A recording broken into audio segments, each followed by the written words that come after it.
Olá, Omar, muy bienvenido a mi podcast Strategies Revival. Mil gracias por aceptar participar. Y básicamente ese podcast es a respecto de yo recordar de muchas cosas como planner, que fue por más de 15 años.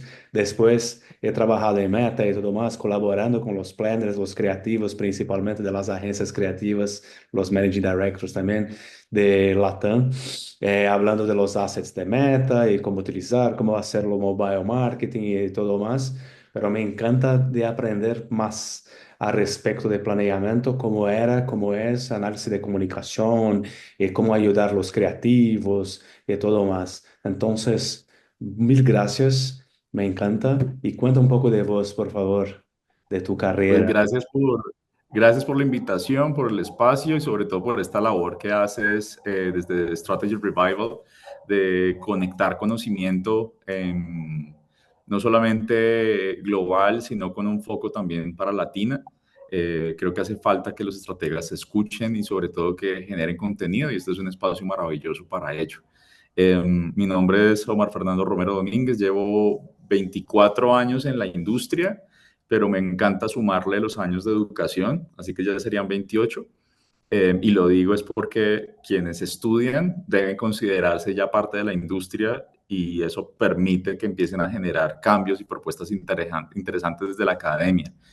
Em, pues bueno, en esas 2 décadas y media he sido creativo, he sido emprendedor, he quebrado, he vuelto, he sido director creativo, me salté al lado de la estrategia, he sido consultor independiente y ya un poco más de 7, 8 años he tenido roles como Chief Strategy Officer para LATAM y en este momento con Model Low Group en Colombia. Soy Chief Strategy Officer para el grupo, es decir, para las compañías de media, retail, marketing integrado, que es el SSP3, y las otras, digamos, apuestas que tenemos a nivel de digital y también de PR y de branding, acompañando y a veces, la verdad, aprendiendo también en esta misma labor que tú haces de otros colegas con mucha experiencia, porque a veces uno no tiene que entregar ni guiar, a veces uno tiene que ir y generar y motivar una conversación. Y me encanta escuchar para aprender y también de compartir eso con los otros planners interesados que van a mirar ese contenido y todo más. Y tú he dicho también para mí en un momento de que tú serías un mentor también en algunos momentos de colaborar con los planners, con la Victoria y todo más. ¿Cómo, Victory, perdón, la compañía? ¿Cómo es eso? Pues resulta que en el 2021 yo salí como independiente y uno de los primeros proyectos que recibí fue con una llamada en donde un colega me dijo, tengo, tengo un maravilloso problema. Debemos pensar los próximos 5 años de un retail que es de vanguardia, que adopta tecnologías, experiencias para shopper y bueno, ya ha vivido un ciclo de 5 años y están diseñando su próximo ciclo y quieren tener talentos interdisciplinarios en un solo lugar y pensar cómo va a ser eso y necesitan quien los guíe. Y yo sé que la metodología tuya es la que necesitamos. Entonces, él ya había trabajado conmigo, ya me había visto liderar sesiones y así fue. Montamos un wargame, un juego de guerra con este retail y al salir de la primera experiencia pasaron 2 cosas. Querían 5 sesiones más, o sea, en total fueron, yo creo que 100, 120 personas en diferentes sesiones pensando el futuro de este retail en nuestro país, uno de los retails más importantes en el mismo y con presencia en otros países. Y además de que querían más sesiones, se me acercó alguien con interés en posible partnership, porque me dijeron, tú no tienes un método, tú tienes una empresa. Y entonces dije, ok, la registré, registré mi compañía en Norteamérica y pues compañías registradas es ya un niño que nació. Finalmente le denominamos una persona jurídica, es decir, que esa persona existe, tiene números, tiene documentos, tiene una narrativa frente al ente legal que hace que exista, pues no lo debes matar. Entonces, en este momento, Victory es eso. son mis metodologías. Me he demorado un poco porque ya sabemos cómo es el tiempo del publicitario, y lo he integrado como conocimiento para quien se acerque a mí pueda entregárselo de forma directa, sin intermediación de ninguna escuela. Y también aprovechando los años ya de experiencia y las canas que empiezan a aparecer, brindar mentoría a high potentials que lo necesiten, como acompañamiento obviamente a lo que hacen, ¿no? A saber cómo desarrollarse profesionalmente, en qué skills trabajar, porque a veces los liderazgos no necesariamente lo son jefaturas, pero no tienen esa capacidad para guiar al otro. Entonces, eso es Victory, lo estaré publicando yo creo que para finales de este año ya. Muy interesante. En ese sentido, ¿cuál es el papel del planner hoy? Porque, y anteriormente también, tú has empezado tu carrera como creativo y todo más, y en ese momento planner también trabaja con no más planeamiento, no solo el planeamiento creativo, con los planners de media, en ese momento que cubre todos los grupos de Molin, pero principalmente, ¿cuál es el papel del planner que tú has descubierto cuando era creativo? ¿Cómo era el trabajo con los estrategas? ¿Y por qué tú has emigrado? ¿Lo que ha venido a tu cabeza para hacer esa decisión de salir de la parte creativa y llegar, bueno, es parte creativa también, a ser estratega, lo que te... Claro, yo disfrutaba mucho mi trabajo como creativo. Yo disfrutaba mucho ser diseñador. Me llamaban director de arte, pero yo creo que por respeto a las disciplinas hay que tener un respeto por las palabras y por las designaciones. A mí me llamaban director de arte, pero tenía 24 años, 23 años. Yo no creo que en ese momento tuviera todavía el conocimiento del arte, las artes, el diseño, la tipografía con una profundidad para ser un director de ellos. No, era un diseñador. Me encantaba hacerlo, me encantaba encerrarme con mis audífonos ahí, y a mí me cambió la vida un director creativo que decidió montar unos trainings para mejorar las habilidades de presentación. Me habían visto en un par de ocasiones y le apostaron al diseñador y me invitaron. En el momento que tuve esa mentoría, precisamente, descubrí que tenía una voz y que mi voz podía generar valor. Y a partir de ahí empecé a dar un salto primero a redactor, director de grupo, y cuando en ese momento, pues hace 20, 24 años, 20 años, los departamentos de planeación estratégica todavía estaban madurando. Quizás media estaba mucho más adelante en ello, pero en agencia publicitaria estaban migrando de hacer collage de imágenes pegados, sí, recortados de revistas, de ellos mismos liderar las sesiones de grupo en la agencia, era muy análogo, y sobre todo de llegar con esos primeros hallazgos de las costosas suscripciones, ¿verdad? A servicios de trends y consulting internacionales. Y a mí eso me impactó bastante, que básicamente trabajaba maravillándose todo el día. Entonces no rivalizaba con lo que yo era como creativo, y hoy no lo hace. O sea, mi ser creativo sigue ahí, lo he canalizado en otra actividad. Entonces, no rivalizaba con el crear y maravillarse en el de encontrar una idea, sino que perpetuamente, todos los días, tiene que estar maravillándose en los hallazgos, a veces científicos, a veces literarios, a veces de negocios, y naturalmente mi ser, ¿cierto? Caigo de repente en una categoría de neurodivergencia, ¿sí? Que hace que esté muy atento a demasiados temas, ¿cierto? Y pueda irme en un derail de topics. Entonces, la planeación estratégica de repente fue una casa que encontré donde podía ser yo mismo, ¿cierto? Y no limitarme solamente a crear, sino sencillamente a maravillarme y compartir esos aprendizajes. Ahí es donde tomo la decisión de empezar a dar el salto, porque fue un salto yo creo que de 3 años, mientras compartes la idea con colegas, mientras empiezas a generar algo de contenido, mientras empiezas a generar o a ganarte espacios para que te escuchen, a ver si de pronto te dan la oportunidad. Y creo que me tomó 3 años, 2 empresas, pasar de una agencia a la otra hasta que por fin recibí la oportunidad de estar en la silla del estratega. de recibir la mirada escéptica de mis colegas, naturalmente. O sea, hace semanas antes había estado codo a codo trabajando con ellos. ¿Por qué me iban a creer ahora sobre las posibles rutas? ¿Por qué me iban a creer ahora sobre las posibles fórmulas que podíamos combinar en esa explosión en nuestro encuentro? Un natural escepticismo. Pero tuve la suerte de estar en unos proyectos bastante ambiciosos que inevitablemente hicieron que nos escucháramos todos. Y a partir de ahí, pues empieza esta segunda fase de carrera. ¿Y cómo fue eso de ese momento de hablar con los creativos como planner? Pero ¿cuál es, en tu punto de vista, ese papel? ¿De qué manera podemos colaborar más con los creativos? Y si ese es el principal papel del planner.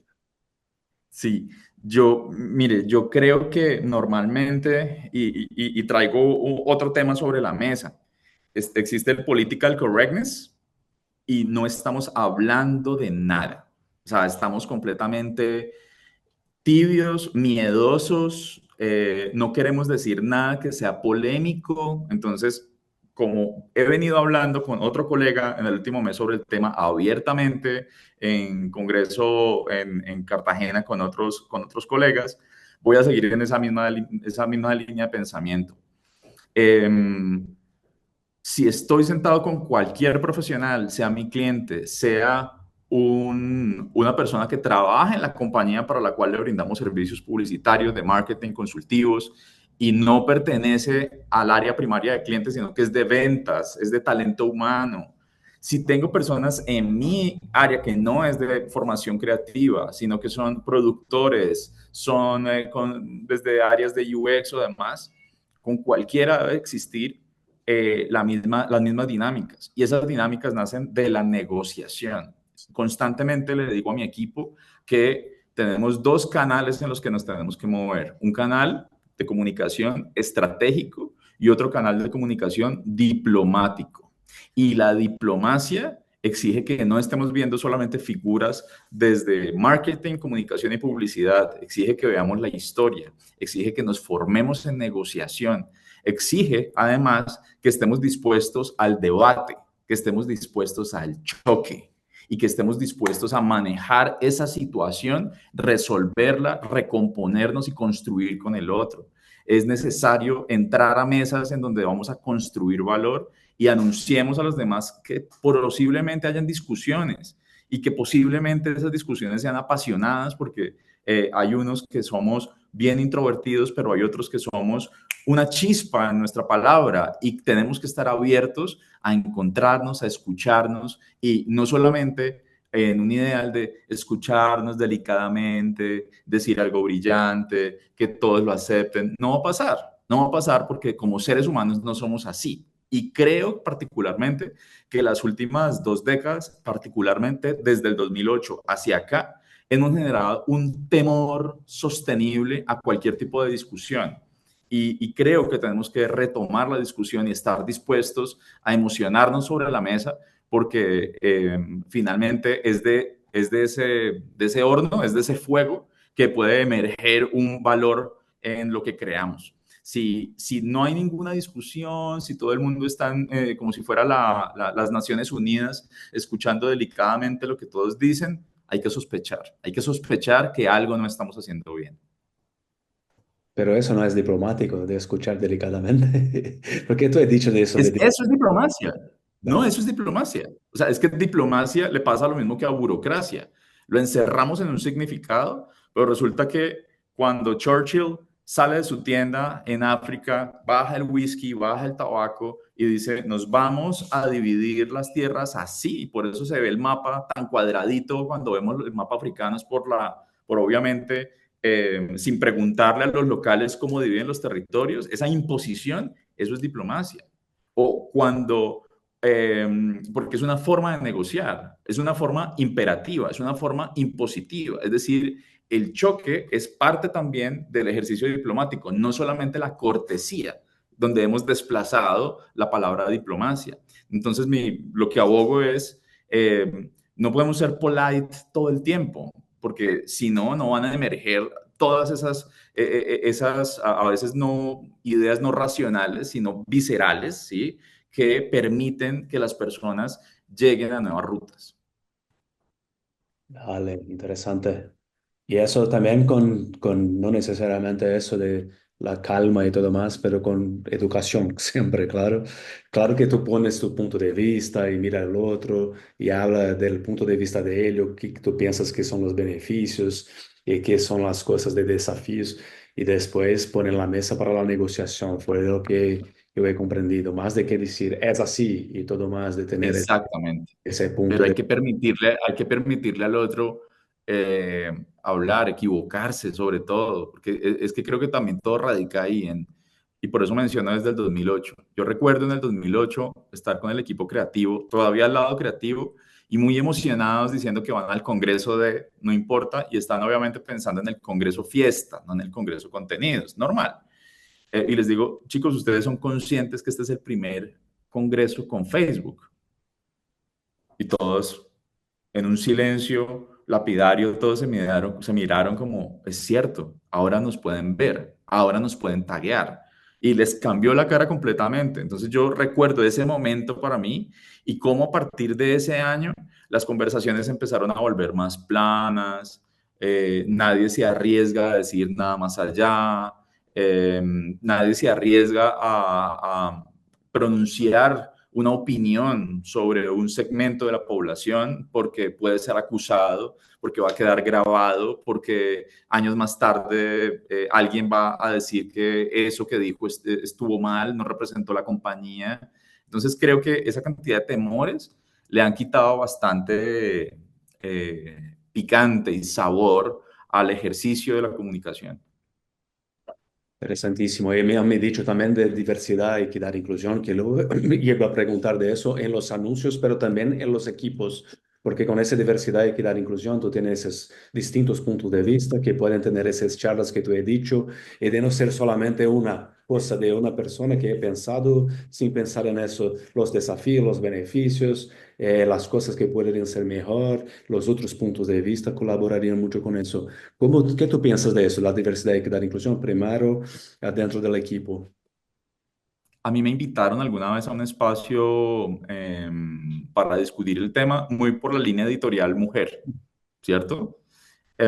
Y se sorprendieron cuando yo les dije, no, es que lo primero no es hablar del género incluido en el grupo, lo primero es hablar de la edad, La, porque si la edad, porque si tú eliminas a las personas que tienen más años, porque cuesta más en tu nómina, en tu payroll, si tú los eliminas porque cuestan más, tú eliminas la experiencia, tú estás eliminando la necesidad o la oportunidad de que un equipo más joven aprenda esa experiencia, aprenda además de sus sesgos, porque claramente si pertenezco a una generación anterior, si soy boomer, si soy early Xer, estoy lleno de sesgos con los gestos de mis manos, con mis palabras, cuando me refiero por la edad y trato de desclasificar a alguien. Y hay que tener compasión por ello, porque era otra era.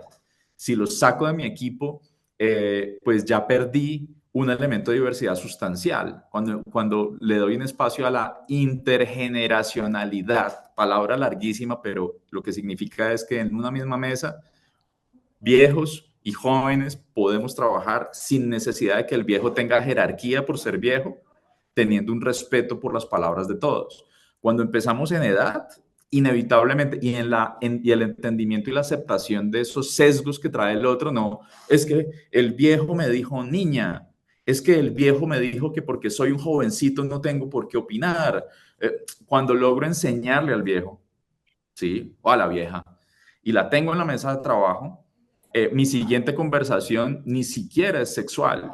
Mi siguiente conversación es de diversidad de pensamiento, porque, y más ahora, en donde las fallas de un pensamiento que aboga por salvar el mundo, abrazarse todos, distribuir el pan, es decir, un pensamiento de izquierda está alejado completamente de las dinámicas actuales de conversación en medios de comunicación y a nivel político.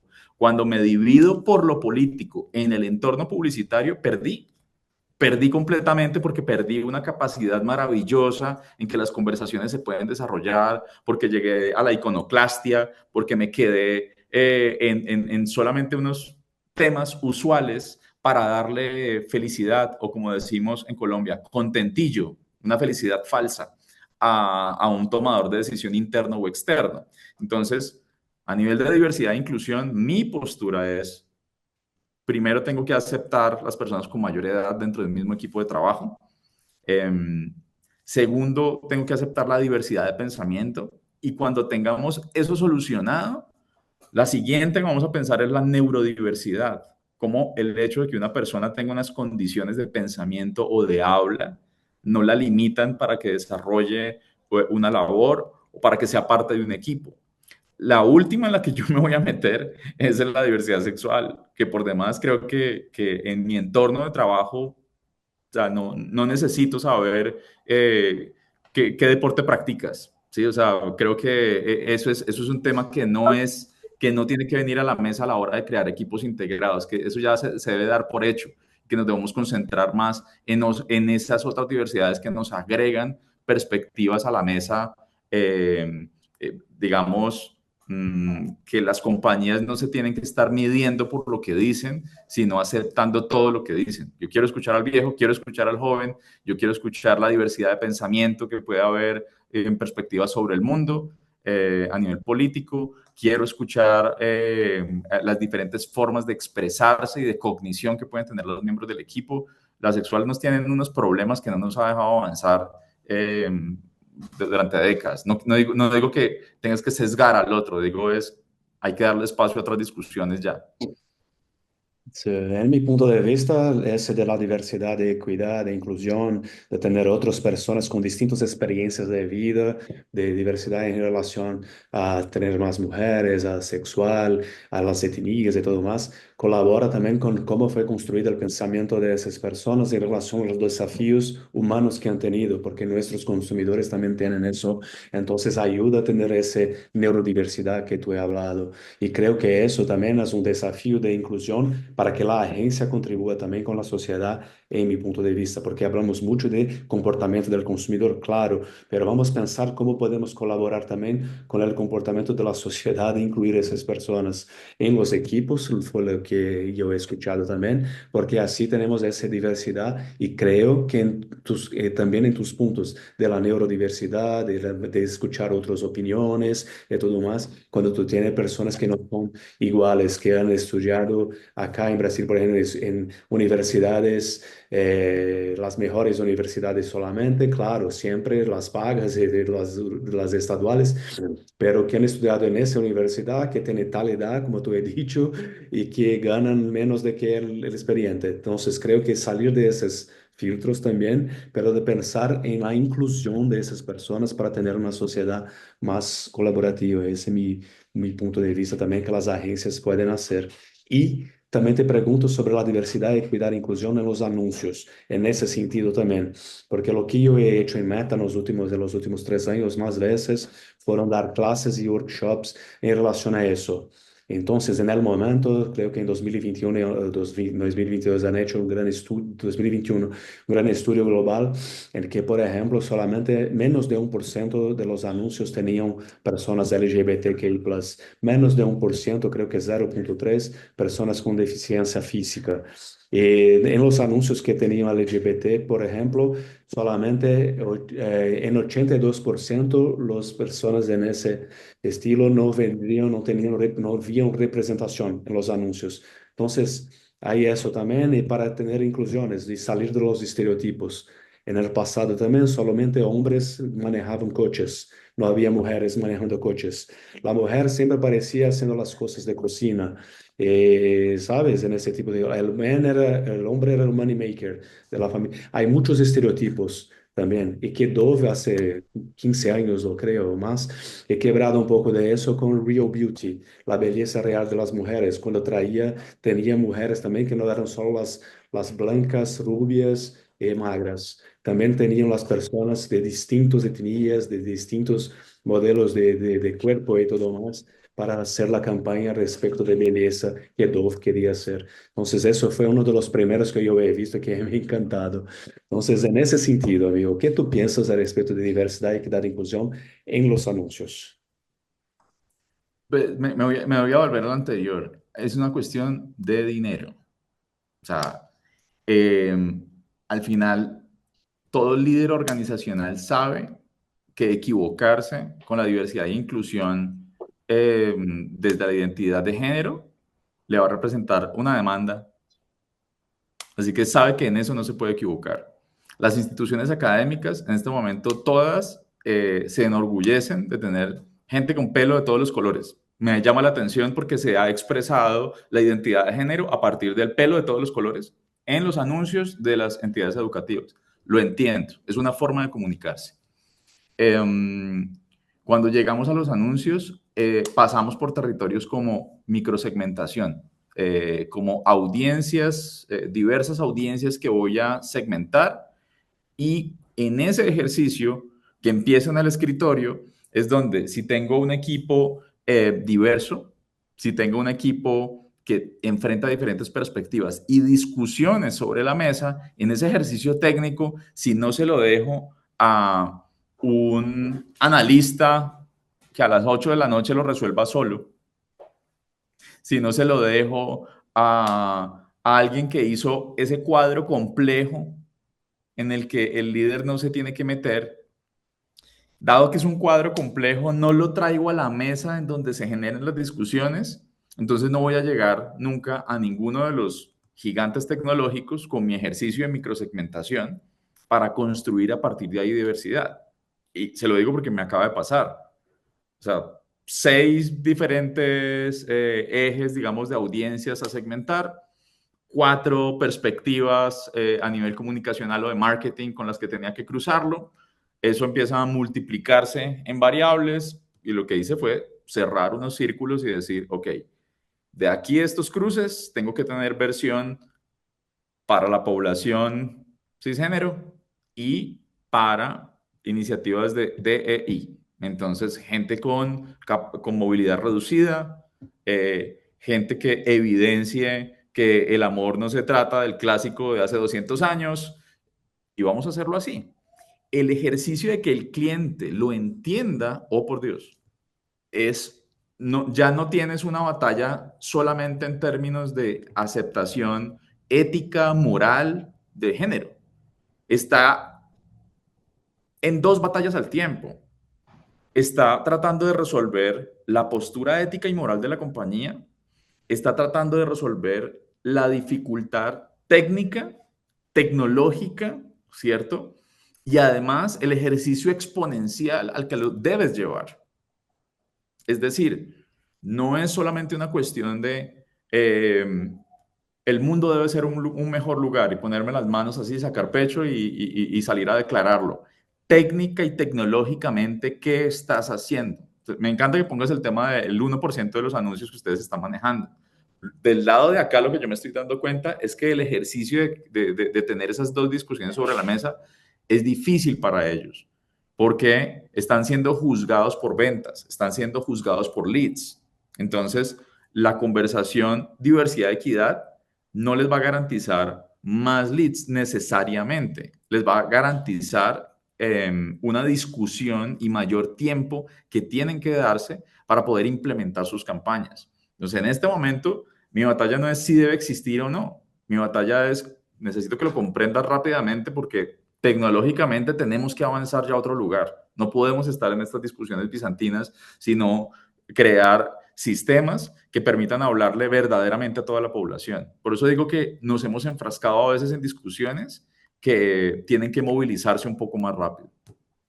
¿Y qué tú piensas en ese sentido también de ESG, de sostenibilidad en la comunicación de las marcas y, claro, la producción de los productos y servicios? Porque yo he visto estudios que dicen que cada vez más, principalmente generación Z, quieren comprender, pagarían más por productos de compañías que son positivas en ese sentido. ¿Qué tú piensas de eso en relación a comunicación de marcas también en ese sentido? Porque habla mucho del cambio de comportamiento del consumidor, claro, que de no conocer pasar a conocer el producto o servicio, de considerar más el producto o servicio para comprar. Y claro, de compra, pero es una mudanza de comportamiento. Si no lo interesaba, interese por el producto que estamos anunciando. ¿Cómo podemos pensar también en el comportamiento del consumidor en ese sentido, sabes?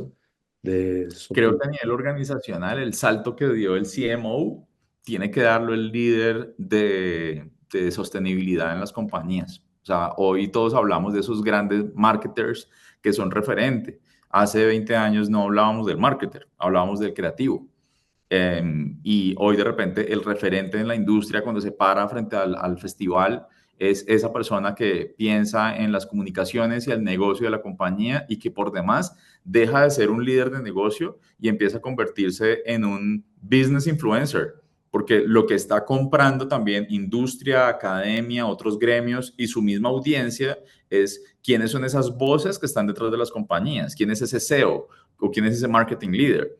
Creo que en el capítulo sostenibilidad, esas voces necesitan elevarse, porque a mí particularmente me aterra abordar el discurso de sostenibilidad en una compañía donde no haya un liderazgo de sostenibilidad, porque se vuelve particularmente un anuncio que no consume, que no usó papel, se vuelve particularmente un anuncio que no tuvo combustiones, se vuelve particularmente un anuncio que no generó calor, pero no hay un programa sostenido en esa compañía que no necesite de los anuncios para generar una cero emisiones o emisiones positivas, el plus one a nivel de emociones, de emisiones.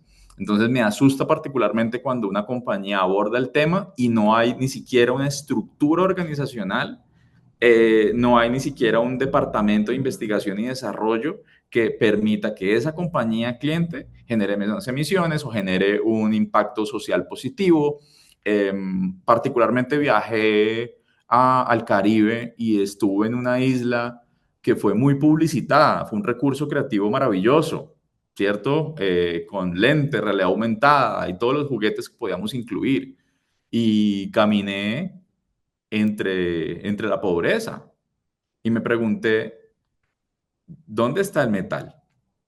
O sea, ¿dónde está el metal que levanto con orgullo? Porque hace unos años anuncié que había llegado con mi progreso. ¿Y qué pasó? Estoy aquí caminando en el mismo lugar. ¿Qué pasó? Alguna vez vi que alguien muy orgulloso decía que los ashtrays, los manteles de papel que hay debajo de mi hamburguesa, podían levantarse y convertirse en una loncherita para entregarle a una persona homeless. Yo no vi a nadie en las calles. Entonces, aquí hay una cuestión delicada y es con qué moral, ¿sí? ¿Cómo miro a los ojos de mi madre después de haber dicho que salve un pedacito del mundo y eso no existía? Entonces, me asusta completamente cuando entramos en los temas de impacto socioambiental sin una estructura, sin un respaldo científico, sin algo que garantice un largo plazo. Y sin las acciones de la compañía, si no es un greenwashing, entre otras cosas, ¿no? Amigo, desafortunadamente estamos encerrando acá, solo tengo unos 3 minutos, pero muy bueno No te hay problema. escucho, especialmente respecto a eso desde los distintos puntos de vista, de la diplomacia, el diplomata y todo más, porque fuimos también en distintos puntos de vista hablando de eso y hoy he aprendido más contigo respecto de eso y mil gracias por participar de ese nuestro proyecto, porque no es solo mío, es de todos los participantes también que me ayudan mucho a compartir eso y a atingir, espero que sí, partir con los Mm. estrategias de LATAM. No, muchas gracias a ti por la invitación y nos volvemos a encontrar, Rafa. Muchísimas gracias. Un saludo a todos. Gracias, Omar.